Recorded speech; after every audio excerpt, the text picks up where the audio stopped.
Good morning, everyone.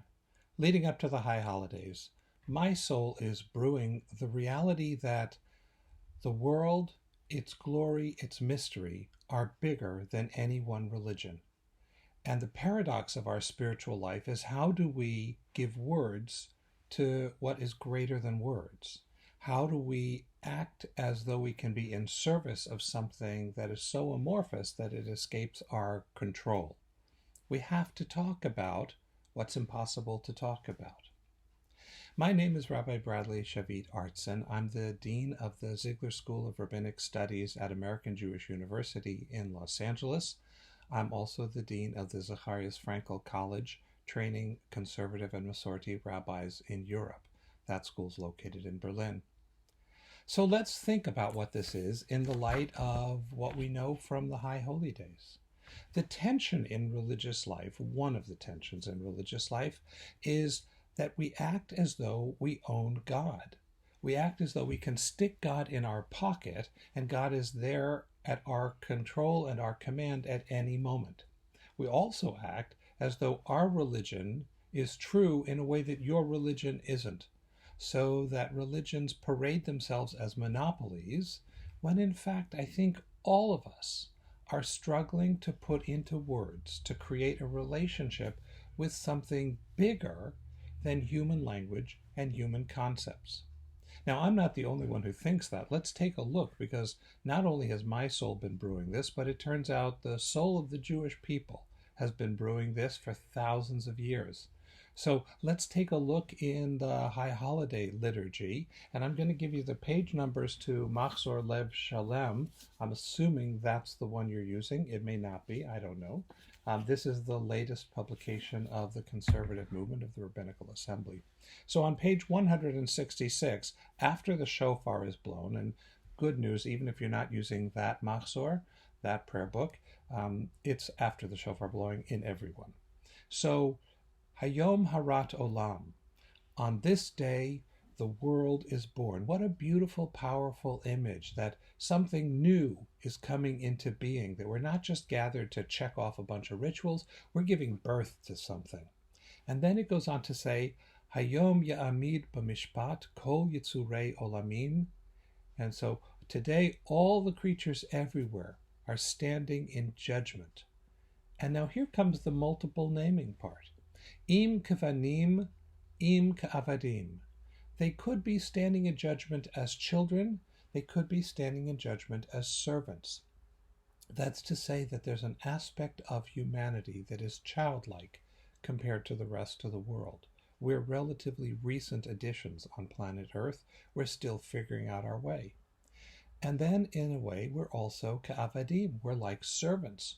We make decisions that have impact for the whole planet, for other species. So we become the caretakers of our planet, just as the book of Genesis understands. But what's striking to me is that that implies two different roles for God. And that's what the prayer makes clear. Im ka'avadim, rachamenu karachem av albanim. If we're like children, then you, God, be like a parent and show love and mercy for your children. Ve'im ka'avadim einenu lecha tluyot. And if we're like servants, then realize how totally dependent we are on you as our master. And so release us from the verdict. Now, that introduces the idea that no one way of thinking about God can cover the subject. That the best we can do is, instead of trying to pick which one way is the best and then stick to that way, to be able to multiply terms for the divine. In Muslim tradition, there are often these beautiful calligraphed posters that have 100 different names for God based on the Quran. I've often thought somebody should take on that art project from the Tanakh, from the Hebrew Bible, and come up with every description of God. But in part, it's begun in the Machzor. So now if you look in the Yom Kippur prayers on page 234, the prayer starts with God, Eloheinu ve'Elohei Avotenu, Slach lanu, Machal lanu, Kaper lanu. And then it bursts into the famous for us songs, Ki anu amecha. I won't offend your ears by trying to sing it, but I do want to share some of the words. Our God and God of our ancestors. So already there's two different ways of thinking about God: our personal relationship to God, and then the God who we know from our history, from our parents and our grandparents and their grandparents, and from the stories that have been told about our families and about our people's wanderings around the world. We ask God to forgive us and pardon us, and then we start the comparisons. We are your people, you are our God. We are your children, you are our parent. We are your servants, you are our master. Up till now, all very familiar with the prayer we already referred to, but then it goes on. We are your congregation, you are our portion. We are your heritage, you are our destiny. We are your flock, you are our shepherd. We are your vineyard, you are our guardian. We are your creatures, you are our creator. We are your spouse, you are our beloved. We are your cherished ones, you're the one who is close by. We are your people, you are the sovereign. We're the ones that you address, and you're the one that we speak to. So look at the brilliant ways that this prayer helps us to conceptualize God in lots of different ways. You have trouble thinking of God as a monarch? That's great. Think of God as a shepherd. You have trouble thinking of God as a shepherd? Fine. Think of God as a fountain. There's 1,000,000,000 possible ways to think about the reality that the world is marvelous, that what exists exceeds our expectations, that the world has been fashioned to help us thrive if we can connect to it, and that the world isn't about abstract logic. It's about connection. It's about relationship. Each one of these terms builds a relationship between Am Yisrael, the Jewish people, and the Holy One. So that raises the question then, well, if they can do that, why can't we? So let me ask you, what are the ways you would want to talk about the divine? Let's say, and this is true for many Jews in North America, that we're uncomfortable using God language. It doesn't sound like ours. It sounds a little creepy sometimes. Sometimes the people who are the most vociferous in telling us what God wants say truly offensive and hurtful things. So what if we need to kick free of those classical terms?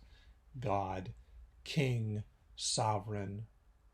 Well, what if we start to think about God as Chei HaOlamim, the life of the world, as our tradition teaches us? What if we think of God as Mekor Chayim, the fountain of life?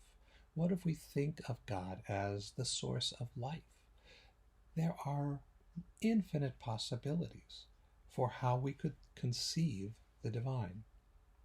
So why don't you take that project on for the day? Why don't you just keep a writing implement next to you, and every now and then during the day think about, all right, how would I come up with a metaphor for the marvel of the universe, for the wonder, for the mystery and the magic? And then let's come up with our own lists to go along with, not to replace the words of the Machzor. The poetry of the Machzor is what paves the way. But can we add our own images of God as best buddy, as cosmic companion, as, I don't know, resplendent butterfly?